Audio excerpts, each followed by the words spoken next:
दोस्तों बोगनविलिया में खाद डाले हुए 10 से 15 दिन के आसपास का समय गुजर चुका है और आप देखेंगे कि हमारी बोगनविलिया पर फ्लावरिंग बहुत अच्छी तरह शुरू हो गई है। ये आप देखिए कितना बड़ा फूलों का गुच्छा हमारी बोगनविलिया पर लगा हुआ है। और यही नहीं बल्कि इसके साथ साथ मैं आपको और दिखाऊंगा कि यहाँ पर आप देखें ये नई कलियाँ हैं जो फूल बनने वाली हैं। इसी के साथ इस साइड में आप देखें तो यहाँ पर ये नए नए फूल निकल कर आ रहे हैं। और ऊपर की साइड में आपको दिखाऊंगा अभी ये यहाँ पर ये आप देखिएगा ये कितना खूबसूरत सा फूलों का गुच्छा लगा है।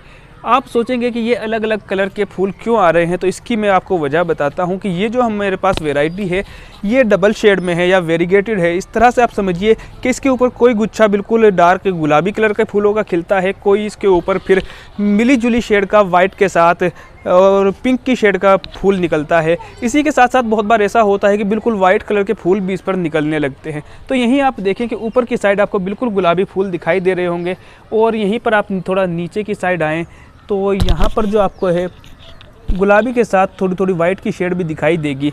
तो इसी तरह से इसमें दो डबल शेड के और कई कई शेड के फूल निकलते रहते हैं। तो ये दो गुलाबी और वाइट का कॉम्बिनेशन बहुत ही अच्छा रहता है। तो खैर मैं आपको जो अब हमें अपनी प्लांट की केयर कैसे करनी है उसके बारे में कुछ बातें बताता हूँ। तो जिस तरह से हमने अपने प्लांट को ऑर्गेनिक खाद दिया था, गोबर का खाद दिया था, तो उसका रिज़ल्ट अब हमको मिलना शुरू हो चुका है।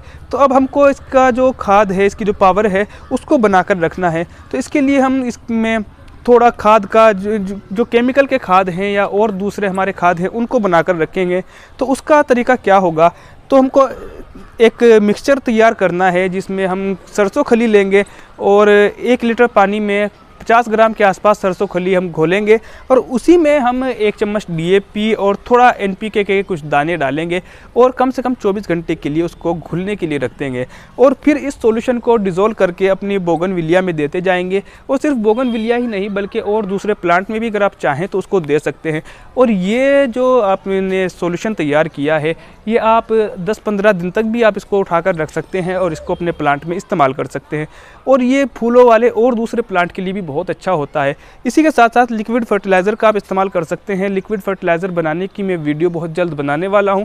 तो उसमें आप देखेंगे कि लिक्विड फर्टिलाइज़र जो हमारा कंपोस्ट खाद होता है और जो हमारे केमिकल वाले खाद होते हैं उनको मिलाकर बनाया जाता है, तो उसका भी आप इसमें इस्तेमाल कर सकते हैं। तो ये मैं आपको पहले तो रिज़ल्ट दिखाना चाहता था और थोड़ी केयर के बारे में आगे की बातें आपको बताना चाहता था। उम्मीद करता हूँ कि वीडियो आपको अच्छी लगी होगी। अगर आपको ये वीडियो अच्छी लगी है तो वीडियो को लाइक कीजिएगा। चैनल को अगर आपने अभी तक सब्सक्राइब नहीं किया है तो चैनल को सब्सक्राइब कीजिए। यहाँ पर आपको अच्छी अच्छी वीडियोज़ और नई नई इन्फॉर्मेशन प्लांट्स के बारे में मिलती रहेंगी।